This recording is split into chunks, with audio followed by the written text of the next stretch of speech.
man is born with inalienable rights, such as liberty of opinion.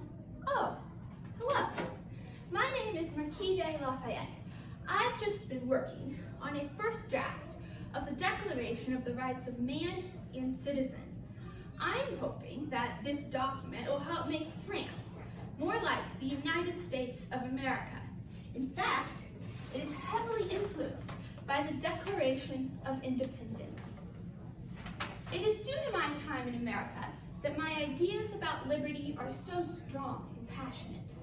I am even an abolitionist, which is something that cannot be said about many Americans, including my dear General George Washington. I crossed a personal frontier when I became an abolitionist, and another frontier when I acted on my abolitionist beliefs despite Washington's unwillingness to join me. Let me tell you the whole story. I can't remember a time in my life when I didn't love liberty and glory. At 8 years of age, my heart beat when I heard of a hyena that had done some injury and still more alarm in our neighborhood, and the hope of meeting it was the object of all my walks. Later, when I first heard of the American Revolution, my heart espoused warmly the cause of liberty, and I thought of nothing but adding also the aid of my banner. I sailed to America in 1777 on a ship that I had purchased against the wishes of my family and the king. Upon arrival, I was granted the position of Major General in the Continental Army on the condition that I would receive no salary and would pay my own way. I was delighted. My first impressions of America were quite agreeable. It seemed to me that the richest and poorest man were completely on a level. I briefly thought the black workers I saw were paid. I didn't realize that they were enslaved. I first met General George Washington at a dinner on July 31st, 1777, the same day that I became a Major General. General Washington quickly became a role model for me. I looked up to him and believed that everything he did was right. To me, liberty and General Washington were two sides of the same coin. Now, I'm very embarrassed to tell you this, but in August of 1777, I actually owned a slave for a while. He was purchased for me by an American who had sailed from France to America with me, and I didn't hesitate to accept his offer because, after all, General Washington owned a plantation with nearly 300 slaves. I didn't see any problem with my owning one. This is a period of my life that I am very ashamed of, and I wish I could forget about. The first time that I ever saw conflict in the war was at the Battle of Brandywine on September 11th, 1777. Unfortunately, this battle was a defeat for the Americans. I had the great honor of being slightly wounded in the leg during the battle. But the wound was not severe, and I was well taken care of because General Washington brought me to his house, and he sent his best surgeon to me and told him to take charge of me as if I were his son, because he loved me with the same affection. His son! General Washington loved me as his son, and I looked up to him as a father. My own father had died when I was only 1 month old, so General Washington filled a long existent hole in my heart.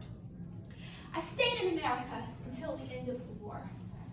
Unfortunately, I remained open to slavery this entire time. Even though I was exposed to abolitionist ideas by my friend John Lawrence, it wasn't until I returned to France that I truly began to believe them.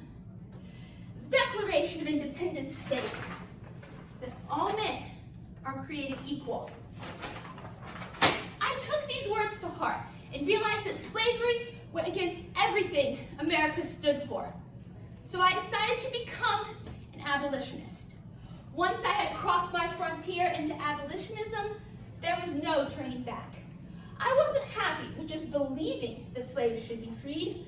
I wanted to take steps towards making my dream a reality. In one of my many letters to General Washington, I proposed a plan that I thought would help popularize abolitionism in America. Now, my dear General, that you are going to enjoy some ease and quiet, permit me to propose a plan to you, which might become greatly beneficial to the black part of mankind. Let us unite in purchasing a small estate where we may try the experiment to free the Negroes and use them only as tenants. Such an example as yours might render it a general practice. And which letter is this? Ah, yes, this one. General Washington told me that my scheme is a striking evidence of the benevolence of your heart. I shall be happy to join you in so laudable a work, but will defer going into a detail of the business till I have the pleasure of seeing you. When I visited America in 1784, General Washington made it clear to me that although he liked the idea of abolitionism, he didn't think it was the right time to put it into practice in America. Now, ever since I had first met General Washington, I had tried to model my own life after his, but now he was unwilling to participate in a cause in which I firmly believed. Though I still love General Washington, look up to him as a father, and even named my son after him, I am now willing to hold an opinion that is different from his. This was another frontier in my life. Once I had crossed this frontier, I wasn't happy to just believe in abolitionism. I wanted to make it a reality in the French colony of Cayenne. I have ended up purchasing multiple plantations and 70 slaves in Cayenne. The former slaves have stayed on the plantations but are treated well, paid wages, and their children are educated.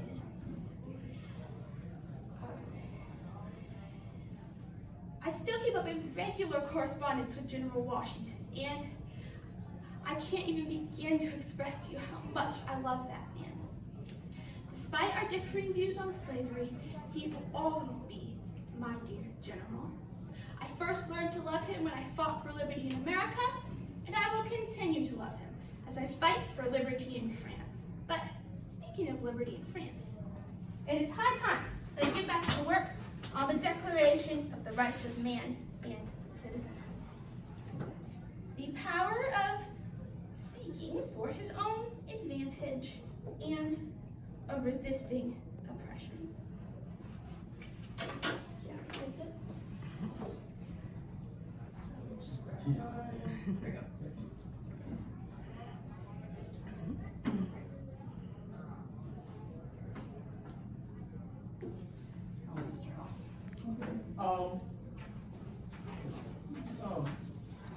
Just wondering if you could tell us a little more about the Lafayette's friend, right? Kind of what that relationship is about. John, what was his name? John Lawrence. Lawrence.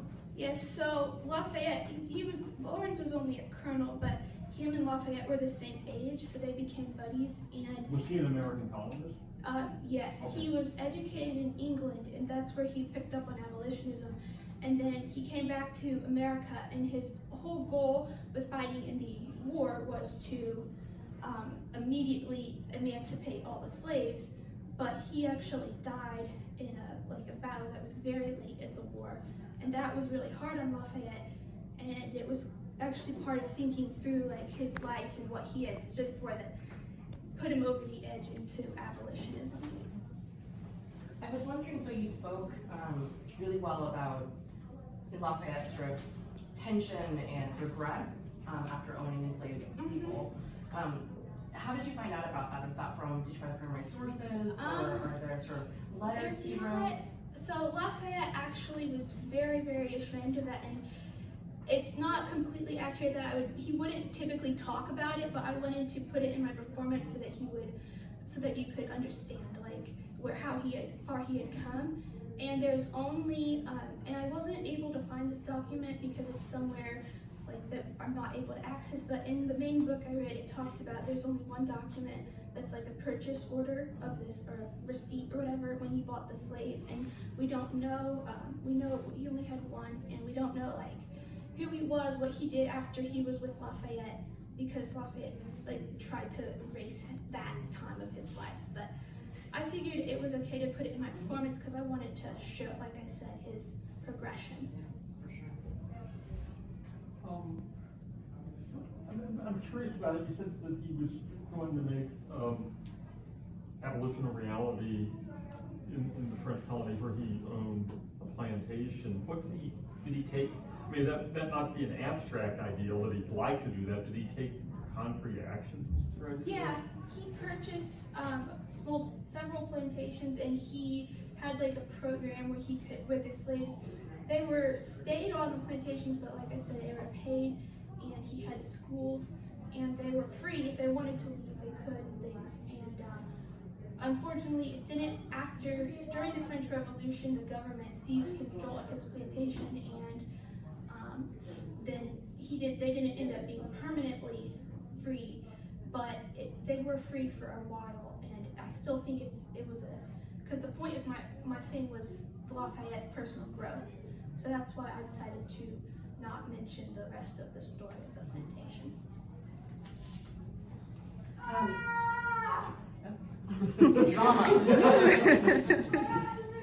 I was hoping you do touch on the sort of the different frontiers, you know. I was hoping you could just sort of speak a little more to Lafayette and the theme of this history and frontiers. Oh, so like I might have talked about this in my process. Yeah, I saw it. He, I think a lot of times in history people focus on how these generals and leaders, how they're influencing the culture and how they're influencing these wars. And there's of course plenty of frontiers that are being crossed. And Lafayette had, at first I was actually going to make my monologue more about that, but what I really care about is Lafayette and his personal growth, so that's why I decided to change it. And he, while he was helping promote all of these frontiers in America and in France, he was crossing his own frontiers, and that they affected him, and the America affected him, and it changed him as a person, and it had impact on his person. And I think I wanted to emphasize how he's a human who has opinions and emotions and feelings, and not just this person making calls who's cold and hard and just like a name and date. That's what I wanted to focus on with this. Just one final question. So, you say in your bibliography that the biography of Lafayette was your most valuable secondary source. What about primary source? What was your most valuable primary source? Probably the letters that I read on the Founders Online website that were written between Washington and Lafayette. That's where the letters that I read here came from, and that's where I picked up on a lot of Lafayette's beliefs and his opinions, and Washington's opinions as well. That's kind of I would say that really, those letters really kind of what I used to form this. That's where I got most of that from. But the other sources were helpful, but maybe not quite as essential as those. Sure. Thank you.